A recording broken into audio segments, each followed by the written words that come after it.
सफेद शर्ट थी, तुम सीढ़ियों में बैठे थे, मैं जब क्लास से निकली थी मुस्कुराते हुए। हमारी पहली मुलाकात याद है ना तुम्हें, इशारे करते थे तुम मुझको आते जाते हुए। तमाम रात वो आंखें न भूलती थी मुझे कि जिनमें मेरे लिए इज्जत और वकार दिखे। मुझे ये दुनिया बयाबान थी मगर एक दिन तुम एक बार दिखे और बेशुमार दिखे। मुझे ये डर था कि तुम भी कहीं वही तो नहीं जो जिस्म पर ही तमन्ना के दाग छोड़ते हैं। खुदा का शुक्र कि तुम उनसे मुख्तलिफ निकले जो फूल तोड़ के गुस्से में बाग छोड़ते हैं।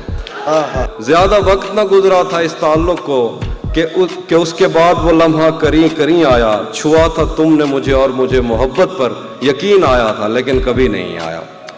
फिर उसके बाद मेरा नशा सकूत गया, मैं कश्मकश में थी, तुम मेरे कौन लगते हो। मैं अमृता तुम्हें सोचूं तो मेरे साहिर हो, मैं फारिहा तुम्हें देखूं तो जौन लगते हो। हम एक साथ रहे और हमें पता न चला, ताल्लुकात की हद बंदियां भी होती हैं। मोहब्बतों के सफर में जो रास्ते हैं वहीं हवस की समत में पगडंडियां भी होती हैं। तुम्हारे वास्ते जो मेरे दिल में है हाफी, तुम्हें मैं काश ये सब कुछ कभी बता पाती। और अब मजीद न मिलने की कोई वजह नहीं, बस अपनी माँ से मैं आंखें नहीं मिला पाती।